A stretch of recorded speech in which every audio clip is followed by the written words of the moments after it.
ओम नमः सिद्धेभ्यः, ओम नमः सिद्धेभ्यः, ओम नमः सिद्धेभ्यः। मंगलमय मंगले करन वीतराग विज्ञान, नमो तार जाते वे अरहंतादिमान। पर मंगल करे महा ग्रंथ करन के काज, जाते मिले समाज सब आवे निज पदरा। इस भवतरु का मूल जानो मिथ्या भाव, ताको कर निर्मूल अब करिए मोक्ष उपाय। संतप्त मानस शांत हो, जिनके गुणों के गान वे वर्धमान महान, जिन विजय हमारे जान। मोक्ष मार्ग प्रकाशक सातवां अधिकार, सम्यक्त सन्मुख मिथ्या दृष्टि, पृष्ठ क्रमांक 261। तथा किसी को तत्व विचार होने के पश्चात तत्व प्रतीति न होने से सम्यक्त तो नहीं हुआ और व्यवहार धर्म की रुचि प्रतीति हो गई, इसीलिए देवादिक की प्रतीति करता है, वह वृत्तव को अंगीकार करता है। किसी को देवादिक की प्रतीति और सम्यक उपपद होते हैं तथा वृत्तव सम्यक के साथ भी होते हैं और पहले पीछे भी होते हैं। देवादिक की प्रतीति का तो नियम है, उसके बिना सम्यक नहीं होता। वृत्तादिक का नियम है नहीं।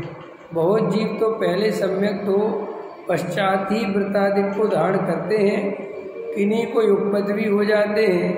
इस प्रकार यह तत्व विचार वाला जीव सम्यक्त का अधिकारी है, परंतु उसके सम्यक्त हो ही हो ऐसा नियम नहीं है, क्योंकि शास्त्र में सम्यक्त होने से पहले 5 लब्धियों का होना कहा है।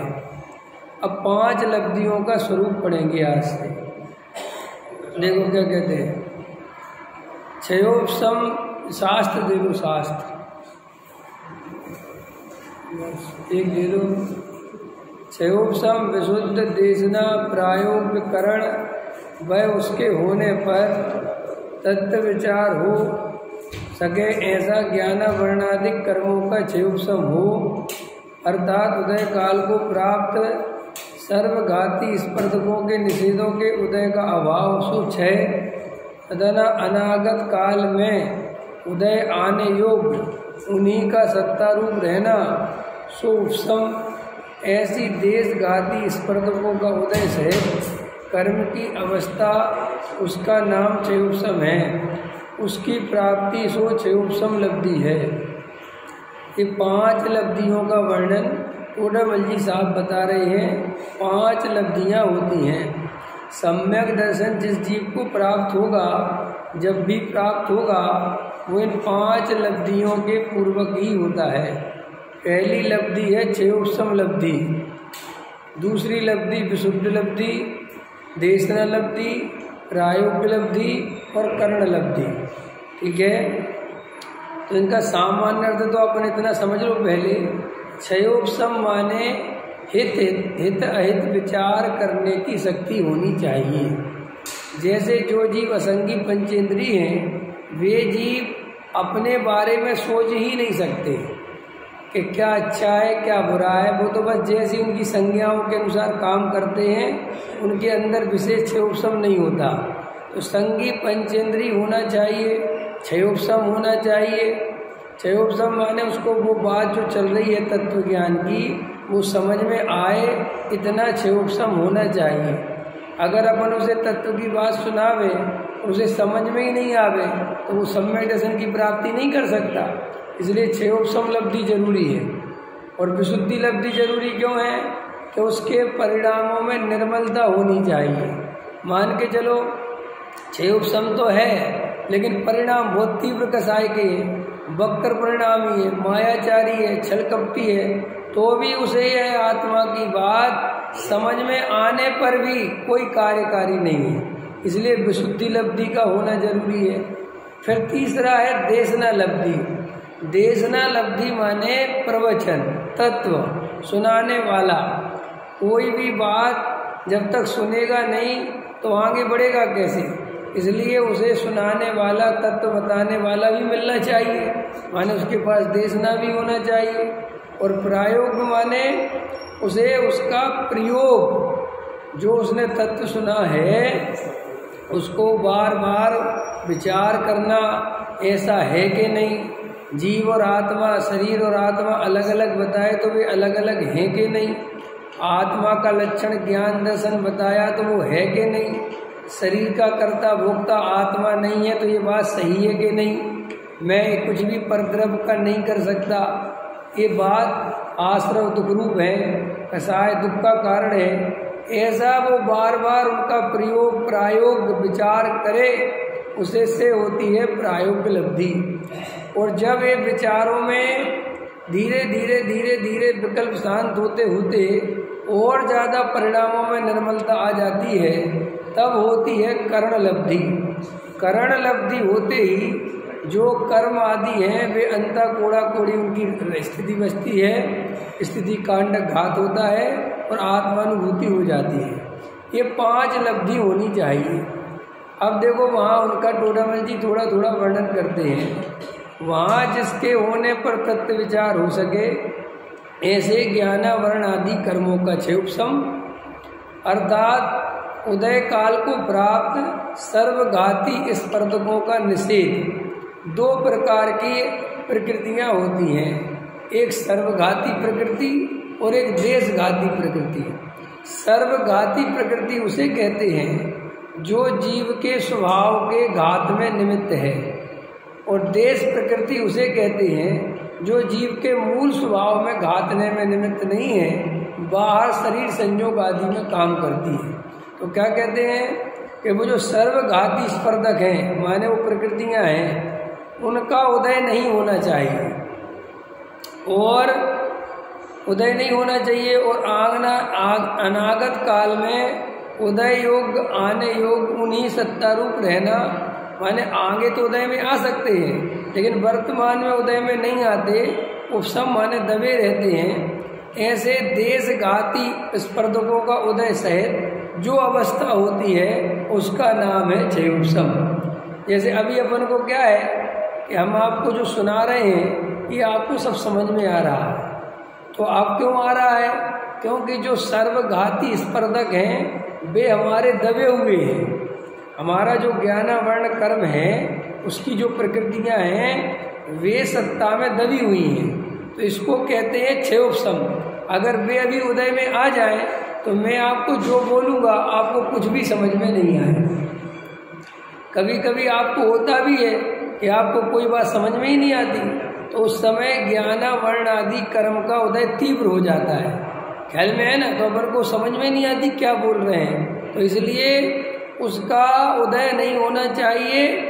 और देशघाती प्रकृतियां उदय में बनी भी रहें तो भी समझ में आता रहता है, इसका नाम है क्षयोपशम लब्धि। और देखो क्या कहते, तथा मोह का मंद उदय आने से मंद कसाय रूप भाव हो कि जहाँ तत्व विचार हो सके उसका नाम है विशुद्धि लब्धि।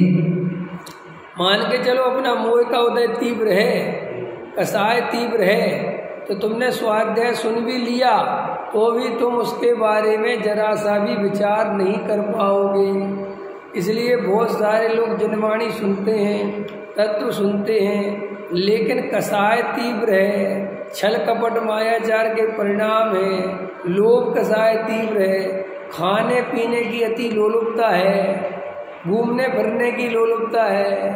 समझ में आया? तो उन जीवों को स्वाध्याय सुनने पर भी तत्व विचार में मन नहीं लगता।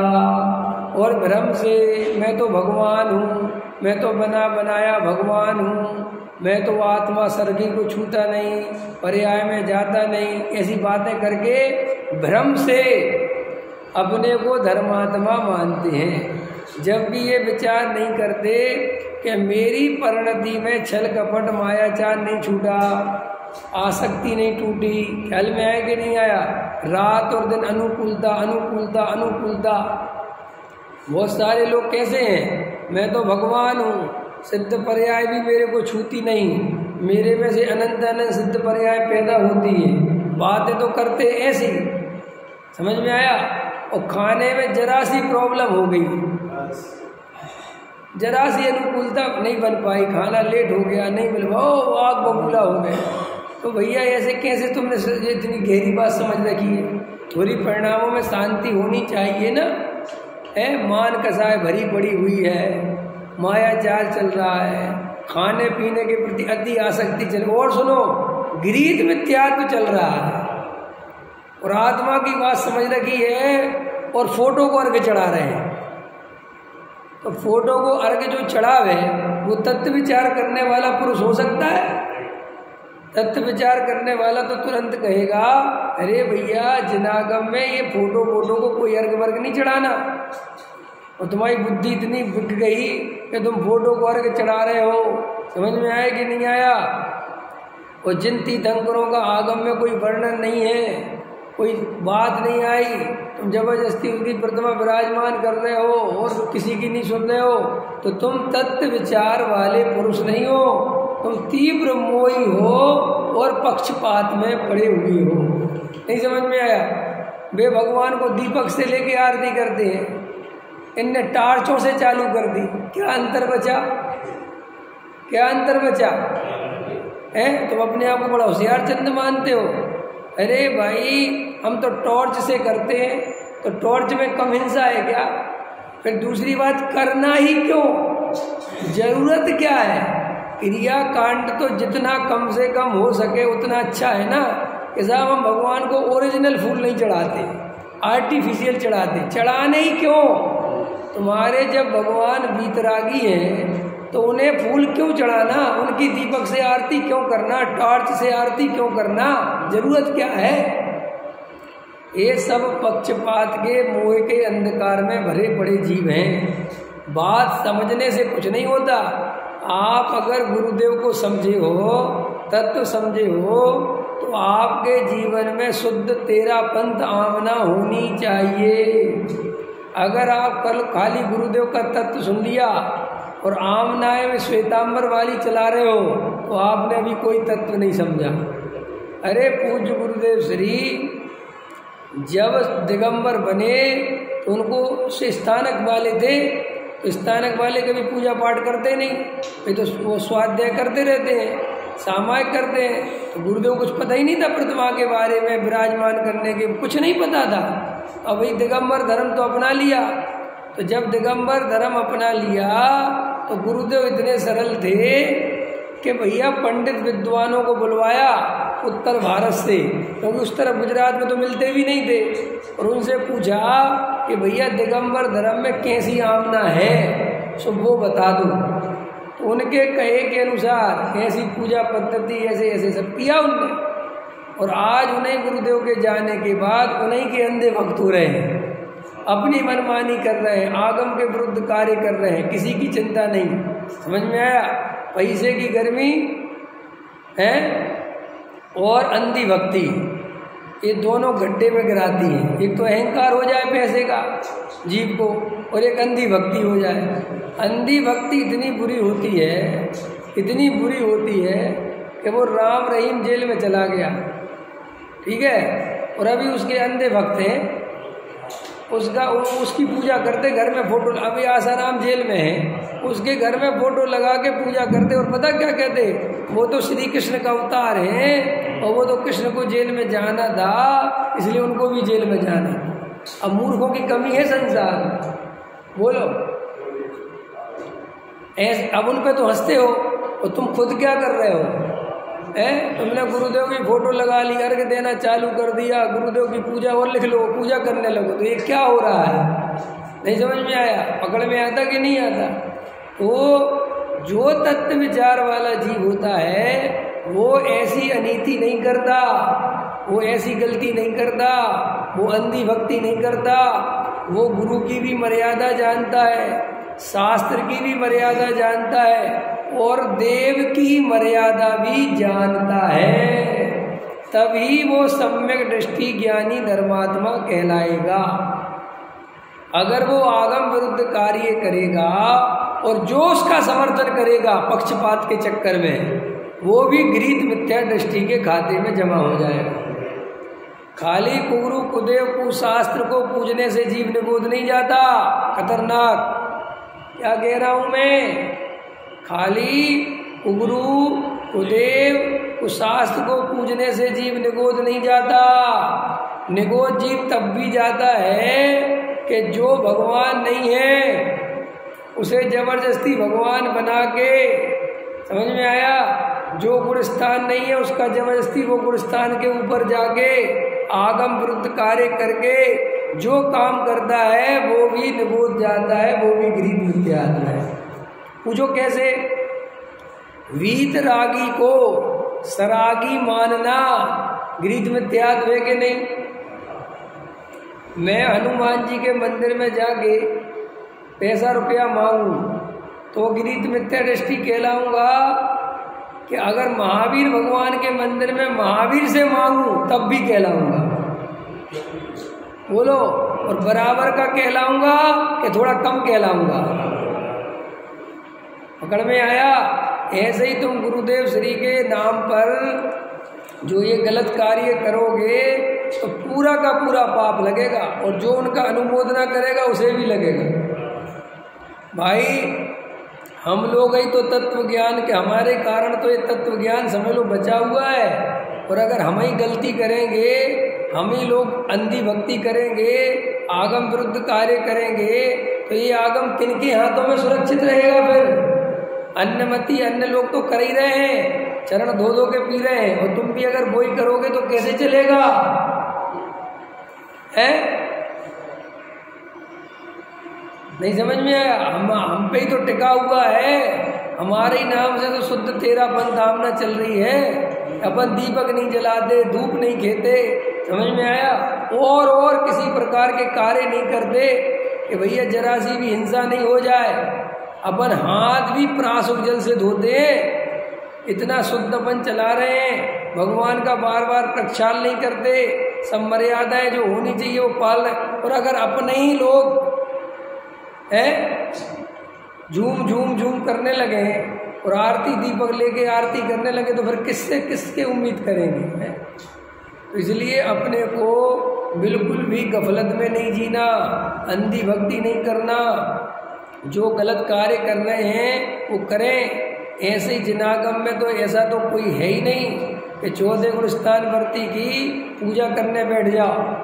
समझ में आया? यहाँ तो देव और गुरुदेव और पूज्य गुरुदेव से पूछते थे कि आप गुरुदेव कहलाते हो तो आप कौन से गुरु हो? क्या देवशास्त्र गुरु वाले गुरु हो? तो क्या कहते थे गुरुदेव? कभी सुना है?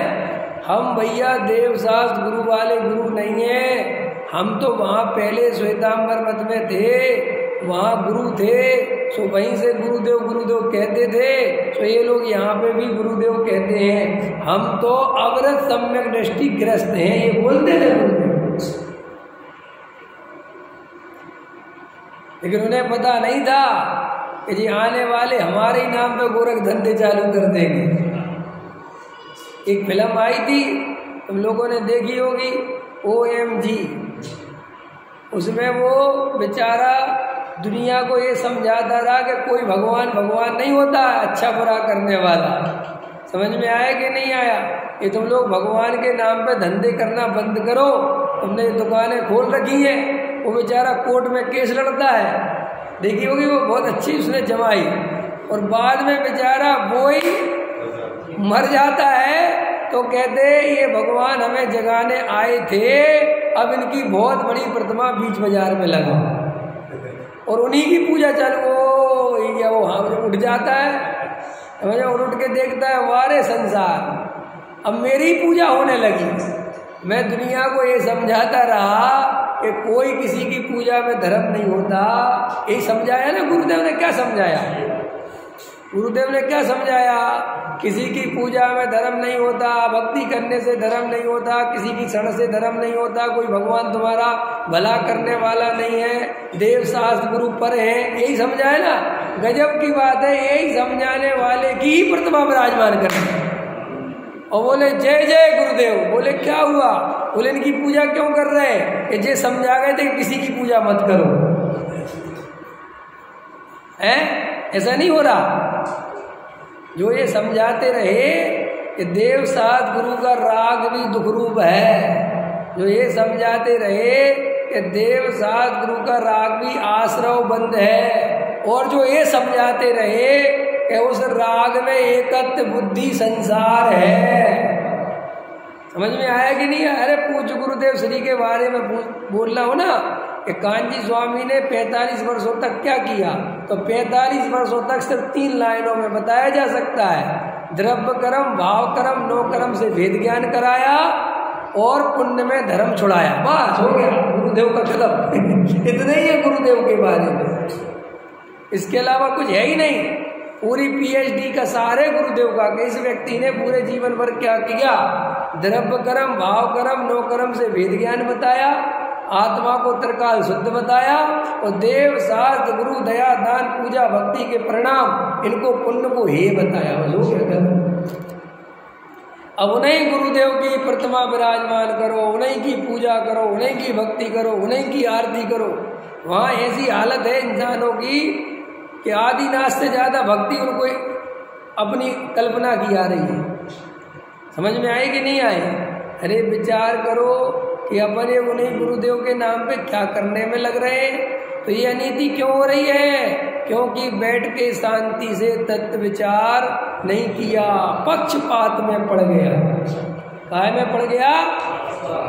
और तुम्हें पक्षपात की बात पता है? कुछ पता है कि नहीं?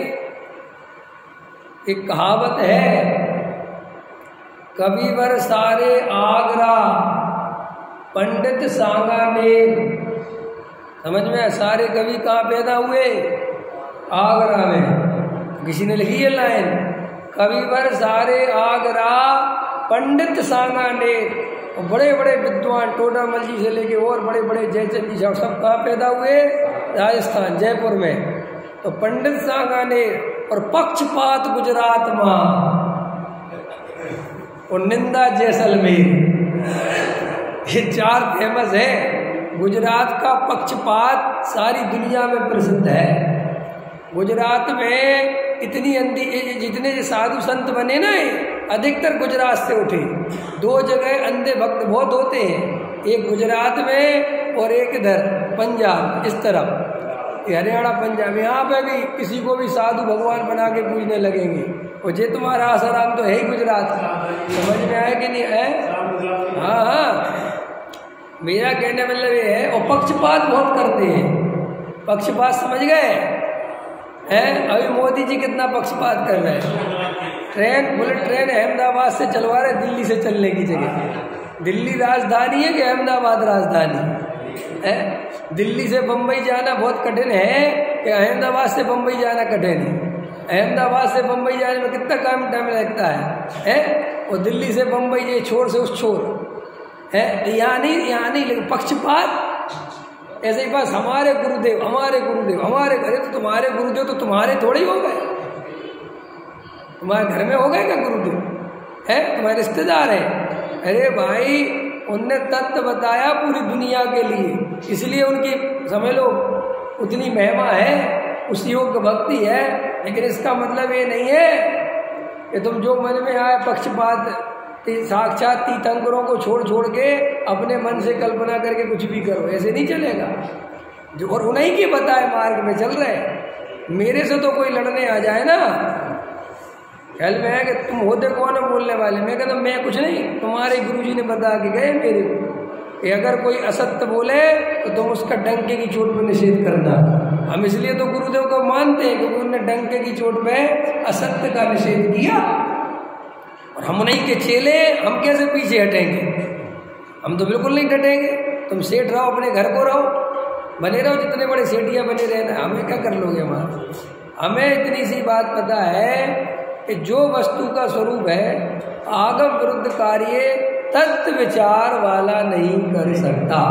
आज के प्रवचन की हेडिंग है तत्व विचार करने वाला आगम विरुद्ध कार्य नहीं कर सकता, और जो आगम विरुद्ध कार्य करे वो तत्व विचार वाला नहीं हो सकता, वो पक्षपात वाला होगा। समझ में आया कि नहीं आया? ये पक्षपात नहीं करना, अंधी भक्ति नहीं करना। महिमा अलग चीज है, भक्ति अलग चीज है, लेकिन अंधी भक्ति इसके लिए जिनागम में कोई स्थान नहीं है। ख्याल में आया?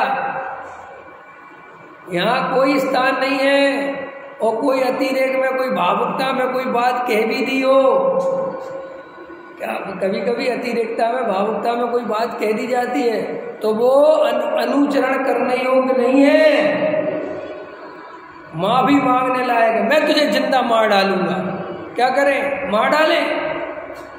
अरे भाई गुस्से में निकल गई है, इस बात को यहीं खत्म करना है, आगे नहीं ले जाना। ऐसे ही भावुकता में कोई बात हो गई, मान के चलो गुरुदेव के समय में, तो उसको लकीर का फकीर मत बनो, उसको समझो कि कोई कह दी बात उसको हटा दो, कोई और एक भाव आया कह दी, नहीं समझ में आया? इसका अर्थ ये नहीं है कि हमने जैसा कहा वैसा करने लगो, ऐसे नहीं चलेगा। तो देखो क्या कहते हैं, तथा मोह का मंद उदय आने से मंद कसाय रूप भाव हो कि जहाँ तत्व विचार हो सके सो विशुद्धि लब्धि है। माने हम तत्व विचार नहीं कर रहे हैं, भले ही प्रवचन सुन रहे हैं, तो तत्व विशुद्धि लब्धि नहीं मानी जाएगी। विशुद्धि लब्धि तभी मानी जाएगी जब तत्व विचार हो सके, क्योंकि सुनना तो एक अलग मैटर है, तुम किस अभिप्राय से सुनते हो वो तुम जानो, लेकिन अभिप्राय तभी निर्मल माना जाएगा जब आप उस वस्तु को विचार करते हो। इसका नाम है विशुद्धि लब्धि। चलो आगे चलो। तथा जिन देव के उपदिष्ट तत्व का धारण हो, विचार हो, सो देशना लब्धि। जहाँ नरकादि में उपदेश का निमित्त ना हो वहाँ वह पूर्व संस्कार से होती है। देशना लब्धि में क्या है? जो तत्व सुन रहे हैं उसका धारण हो, उसका विचार हो, ये सब देशना लब्धि हो। नरकादि में तो नहीं होता। तो कहते हैं नरकादि में जो सम्यक दर्शन होता है वो पूर्व में उस जीव ने कहीं ना कहीं किसी न किसी से देशना सुनी थी, और वो नरकादि में उसको वो देशना याद आ गई, तो सम्यसन की प्राप्ति हो सकती है। और देखो, तथा कर्मों की पूर्व सत्ता अंता कोड़ा कोड़ी सागर प्रमाण रह जाए, और नवीन बंद अंता कोड़ा कोड़ी प्रमाण उसके संख्यात में भाग मात्र हो, वह भी उस लब्धि काल से लगाकर क्रम से घटता जाए, और कितनी ही पाप प्रकृतियों का बंध क्रमशः मिटता जाए इत्यादि योग्य अवस्था होना सो प्रायोग लब्धि है। ये प्रायोग लब्धि कर्म की तरफ से बताई कोडमल जी साहब ने, और मैंने जो तुम्हें प्रायोग लब्धि बताई थी वो पुरुषार्थ की तरफ से बताई थी कि प्रायोग लब्धि का पुरुषार्थ में क्या अर्थ लेंगे कि जो तत्व सुना, जो वस्तु स्वरूप देशना में आई, उसका एकांत में बैठ के चिंतन मनन घोलन बार बार विचार करना, इसका नाम प्रायोग लब्धि है। और जब जो जीव ऐसे विचार करने में उतरता है उस जीव के अपने आप कर्मों की स्थिति कांडक घटती जाती है, अनुभाग घटता जाता है, पाप प्रकृतियाँ कमजोर होती जाती हैं। ठीक है ना? सो ये चारों लब्धियाँ भव्य के भी हो सकती हैं और अभव्य के भी होती है। अब देखो समझ में आया, ये लिखा है, इससे लोगों को घबराहट होती है यार हम 4 लब्धियों तक पहुंच जाते हैं मान के चलो, और हम अभव्य हुए तो ये लोगों के मन में आता है ना, जब ये लाइन पढ़ते हैं उन्हें ऐसी घबराहट होती है ये तो टोडामल जी साहब कह रहे अभव्य के भी हो सकती हैं। तो हम जो प्रवचन सुन रहे हैं, स्वाध्याय में आ रहे हैं, सब कम कर रहे और हम अभव्य हुए तो, क्योंकि यहाँ तक तो अभव्य आ सकता है। सो ये शक्ति की अपेक्षा लिखा है, हो सकता है, लेकिन कभी भी अभव्य यहाँ तक आता ही नहीं। ये बिल्कुल ऐसा है कि जब महावीर भगवान समूह शरण में बैठे होंगे, वहाँ पर जब यह भव्य की चर्चा आई होगी कि भव्य अभव्य की क्या स्थिति है, तो महावीर की दिव्य ध्वनि में आया होगा कि अभव्य में इतनी शक्ति सामर्थ्य है कि अगर वो चाहे तो वो प्रायोगिक लब्धि तक पहुँच सकता है। पहुँचता है ये अर्थ नहीं है, शक्ति की बात है, क्योंकि अभव्य जीव तो वास्तव में उसे कभी तत्व सुनने की बात ही नहीं सुहाती, कभी अवसर ही नहीं आता। ये तो शक्ति की अपेक्षा है। इसलिए तुम्हें अपने आप पर शंका करने की जरूरत नहीं है बिल्कुल भी कि मैं भव्य हूँ क्या भव्य हूँ। भाई मैं निश्चित ही भव्य होऊंगा, क्योंकि मुझे आत्मा की प्रीति हो रही है, तत्व अच्छा लग रहा है। मिथ्या दृष्टि जीव अभव्य जीव को अच्छा नहीं लगता। और देखो क्या कहते, ये 4 लब्धियां होने के बाद सम्यक हो तो हो और नहीं हो तो नहीं हो। ये प्रायोगिक लब्धि तक जीव अनंत बार चला गया, हाँ, लेकिन सम्यक दर्शन नहीं हुआ। ऐसा लब्धि सार में कहा है। इसमें कहा है लब्धि सार का मतलब है कि 5 लब्धियों का वर्णन होगा वहाँ, लब्धि सार, लब्धियों का सार। तो वहाँ पर बता रहे टोडामल जी साहब कि वहाँ ऐसा लिखा है कि ये 4 लब्धियाँ हों और 5 भी नहीं हो, करण लब्धि नहीं हो।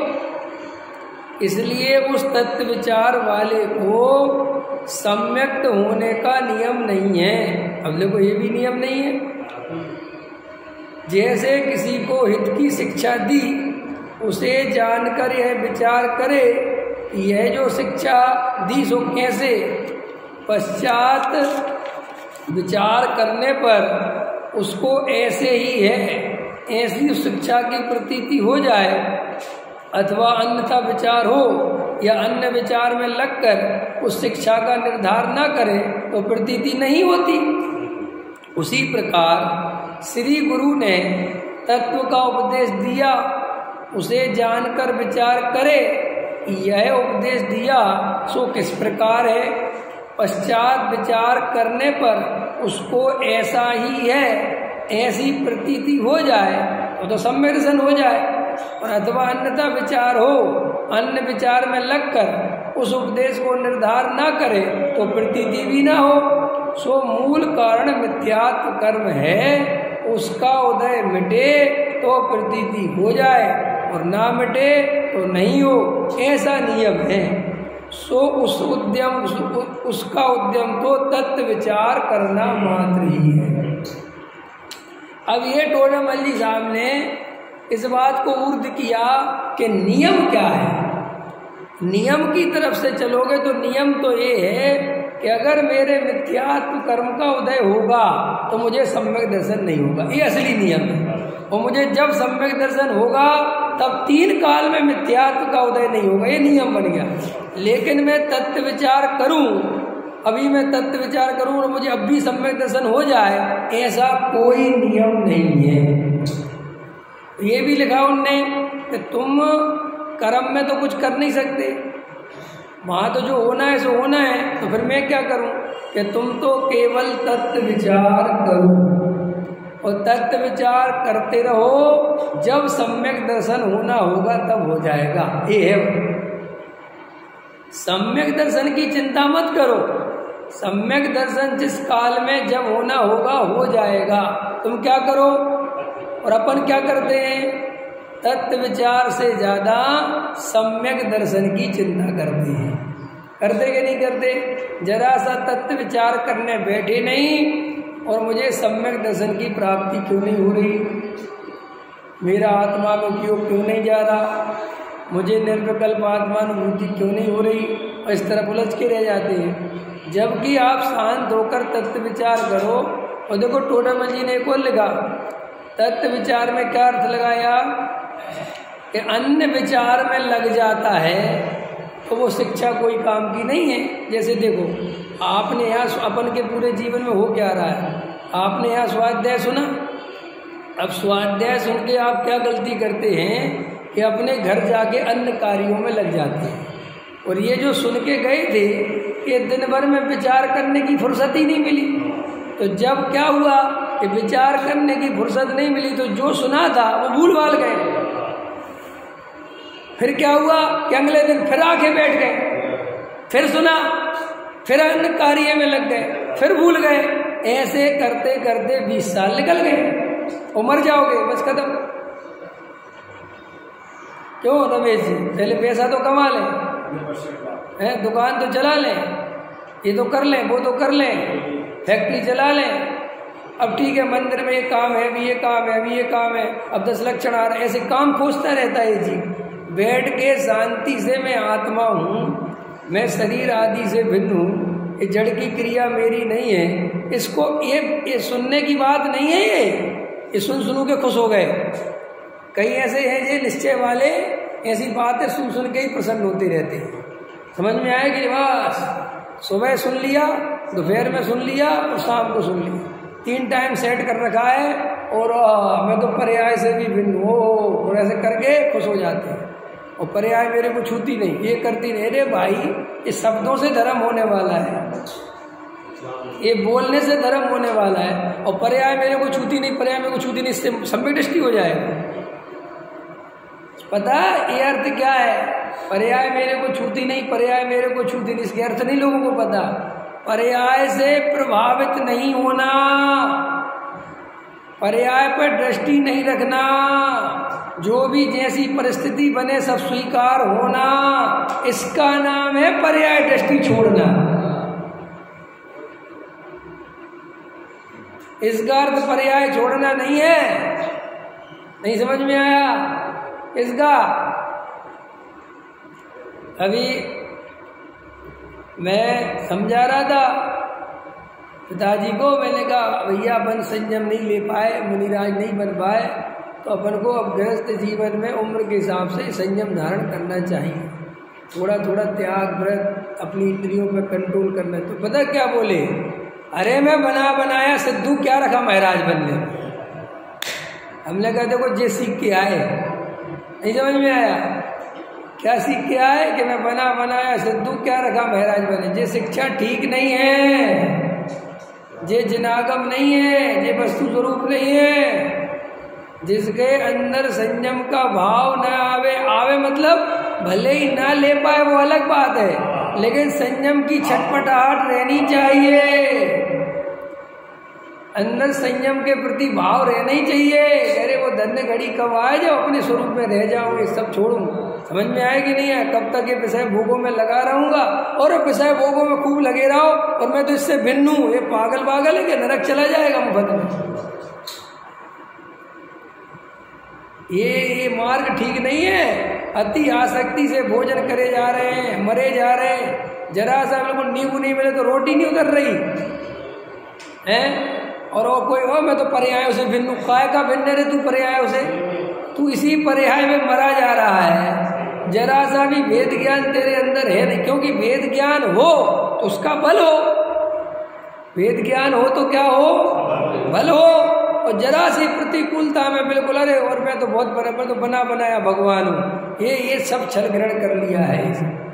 पंच इंद्रिय के विषय भोगों में जरा सा भी संयम नहीं, उम्र के हिसाब से संयम नहीं, अंदर संयम का भाव नहीं, और मैं तो सिद्ध पर्याय से भी भिन्न हूँ, ये तो तूने जबरदस्ती का ओढ़ना ओढ़ लिया, कुछ होने वाला नहीं। देखो सुनो ध्यान से, इम्पोर्टेंट बात बता रहा हूँ। न व्यवहार की क्रियाओं से मोक्ष होता है, न जड़ की क्रियाओं से धर्म होता है, लेकिन मैं अपने से भिन्न हूँ, पर्यायों से भिन्न, ऐसा कहने से भी धर्म नहीं होता। क्या कहा मैंने? पूजा पाठ प्रचार करने से धर्म नहीं होता, तो छोड़ने से भी धर्म नहीं होता। तो क्या रखा? क्या आप बिल्कुल ठीक बात, क्या रखा? तो इसके बदले क्या करोगे वो बताओ। हम भी कह रहे हैं कि क्या रखा, इसके बदले क्या करोगे? कि इसके बदले घर में जाके चद्दर तान के सोएंगे, तो उससे भी सम्मिश्रण नहीं होता।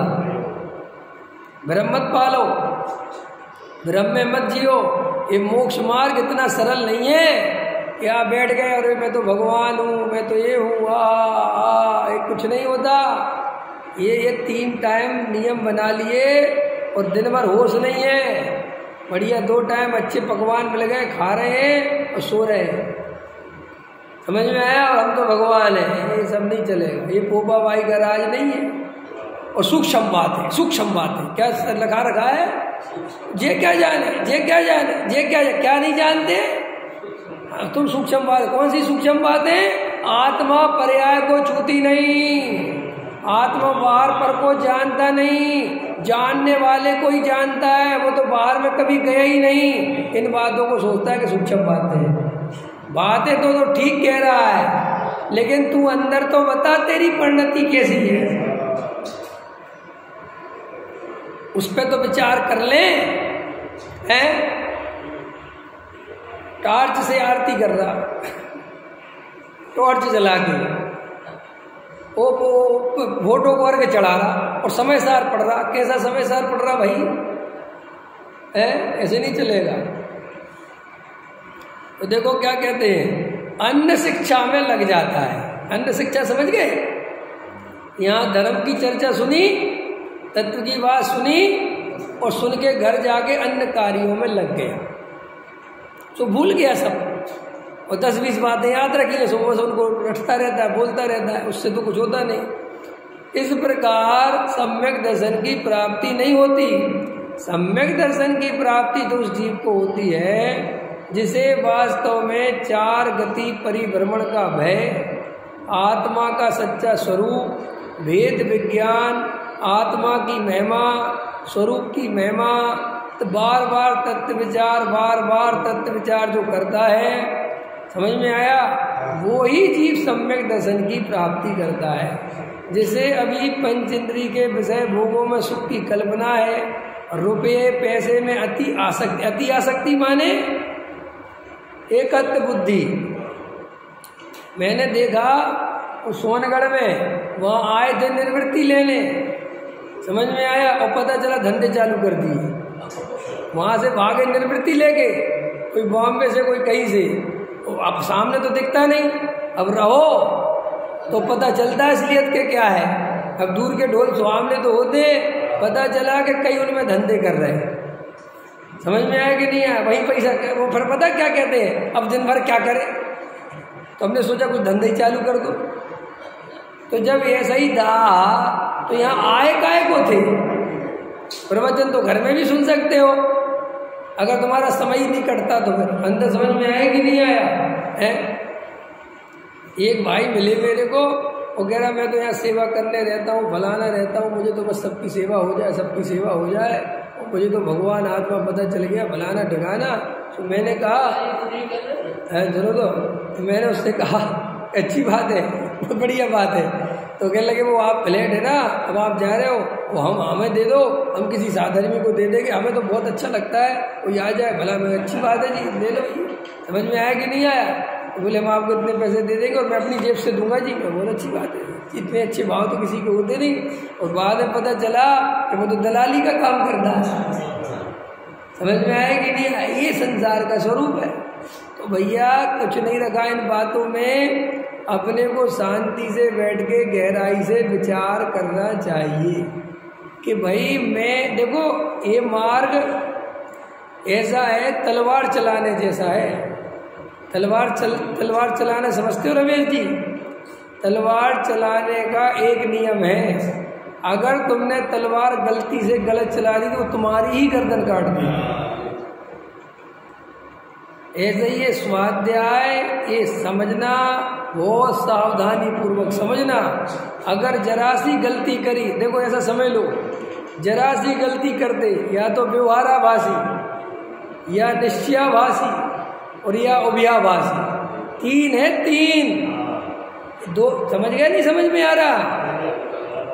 जरा सी गलती करते ही तीनों में से कोई भी ट्रैक पे चले जाओगे और 4 गति परिभ्रमण चल जाएगा। बहुत सावधानी का मार्ग है। ये बिल्कुल दवाई लेने जैसा है। क्या? जैसे मरीज हो और दवाई खाता हो, तो दवाई कैसे लेना? ब्लड प्रेशर की, शुगर की, हार्ट की दवाई लेता हो कि यार एक काम करो 2-3 एक खट्टी खा लेता हूँ, क्या होगा? निपट जाएगा। एक काम करो, डॉक्टर ने बोली एक, मैं आधी खा लेता हूँ, तो भी कोई काम की नहीं। जितनी बोली, जब बोली, जैसी बोली, जिसके साथ बोली, वैसे ही लेना तो रोग मिटेगा। ऐसा ही जिनवाणी में जो आगम में जो जिनेन्द्र देव ने जो वस्तु का स्वरूप बताया, आचार्य भगवंतों ने जैसा वस्तु का स्वरूप बताया, सावधानी पूर्वक, जब निश्चय की बात चले तो निश्चय पूर्वक, व्यवहार की बात चले तो व्यवहार पूर्वक, क्रिया कांड की जितनी सार्थकता है उतनी सार्थकता भी लेना, जितनी उनकी जरूरत है उतनी जरूरत भी समझना, देवशास्त्र गुरु की जितनी जरूरत है उतनी जरूरत भी समझना, भक्ति भी करना लेकिन अंधी नहीं करना, त्याग भी करना लेकिन अंधे होके मत करना, विषय भोग भी भोगना लेकिन बेहोशी में मत भोगना। सब जगह सावधानी रखोगे तभी मोक्ष मार्ग में बढ़ोगे। और एक जगह सावधानी घटी और वहीं दुर्घटना घटी और सीधा निगोद। नहीं समझ में आया? मुनि बन गए तो भी गए काम से, बिना सोचे समझे, और खूब विषय भोगों में लगे रहे तो भी गए काम से। इस सारा मार्ग बहुत बैलेंस का है भाई साहब। पगडंडी समझते हो रमेश जी? गांव में होती पगडंडी, खेतों के बीच में, याद हुआ? दोनों तरफ खाई भी होती है। जैसे इधर जाओ शिमला मनाली वगैरह, उसमें पगडंडियाँ होती हैं। तो पगडंडी में क्या है कि जरा सी अगर तुमने गलती करी तो भाई साहब दोनों तरफ मौत है। ऐसे ही मोक्ष मार्ग में तुमने सावधानी नहीं रखी, अरे दुकान भी चलने दो, पैसा भी आने दो, और थोड़ा भगवान का प्रक्षाल भी होने दो, और थोड़ा स्वाध्याय भी सुन लेंगे, भाई साहब मोक्ष मार्ग नहीं मिलेगा। अरे थोड़ा खा भी लो, थोड़ा त्याग भी कर दो, ये बेहोशी में कुछ होने वाला नहीं है। हर चीज बहुत सोच समझ के करनी पड़ेगी। दवाई कितनी सोच समझ के खाते हो? खाते हो कि नहीं खाते? अच्छा, दवाई एक बार में याद हो जाती कि नहीं? जब डॉक्टर बताता है कैसे हो जाती है, वहाँ पता क्यों हो जाती है? वहाँ इसलिए हो जाती है कि अंदर ये भाव रहता है कि अगर गलत खा ली तो मरना पड़ जाए, मरना पड़ जाएगा अगर गलत खा ली। तो 1 मिनट में डॉक्टर कहता है 3 गोली दोपहर शाम से, सब याद हो जाता है, एक बार में ही याद हो जाता है। वो डॉक्टर तो इतना खतरनाक होता है, दोबारा पूछो तो पता कहता मूर्ख हो क्या, सीधा बोलता है। अगर मैं बोल दूँ ना किसी से कभी प्रवचन में आना बंद कर दे, और वो डॉक्टर कहे मूर्ख हो गया, अरे नहीं डॉक्टर साहब थोड़ा एक बार प्लीज प्लीज, तो उसके सामने से रिक्वेस्ट करता है। क्यों? कि वहाँ मरने जीने का सवाल है, यहाँ थोड़ी मरने जीने का सवाल। तू अकेला पंडित है क्या? अरे हम तो दूसरे से सुन लेंगे हैं? आजकल समाज पंडितों के साथ कैसे व्यवहार करती है, नहीं समझ में आया? मेरा एक मित्र लंदन गया, मैं मित्र कह रहा हूँ, समझ में आया? तो वहाँ पे जो मुमुक्षु समाज थी तो पता क्या कह रही उससे, वो खड़ा वहाँ से कोई 100 किलोमीटर, पता नहीं 80 किलोमीटर दूर, उससे कह रही है कि आपको आधा घंटे का मौका दे सकते हैं हम प्रवचन करने का, अगर आपको आना हो तो आ जाना। लंदन में हम आपको आधा घंटे का मौका दे सकते हैं, यहाँ मौका नहीं देते हम किसी पंडितों को। उसने कहा धन्य है तुम्हारा मौका, हमें नहीं चलना, हमें नहीं आना। तो ऐसे एहसान से सुनते हैं तत्व, समझ में आया? इसलिए कहते अहंकारी लोगों को, सेठियों को सोच समझ के तत्व सुनाना। इसलिए अपने यहाँ तो देखो, जैसे ऐसा लिखा कि मुनिराज ऐसे बैठे, देखना गजब की बात। अब मुनिराज बैठे हैं और चक्रवर्ती आवे, कोई राजा आवे, तो ऐसा रहता है। मुनिराज भी देखते हैं कि ये पात्र है कि नहीं, तभी बोलते ना, बोलते नहीं वो किसी से, बैठे रहते। और वो राजा अहंकार में आके नमस्कार करे, नमस्कार महाराज, मैं राजा सम्राट। तो मुनिराज आंख तक नहीं खोलते, चाहे वो आधा घंटा बैठा रहे। समझ में आया? क्योंकि वे समझ जाती अहंकार से पीड़ित है, ये क्या समझेगा।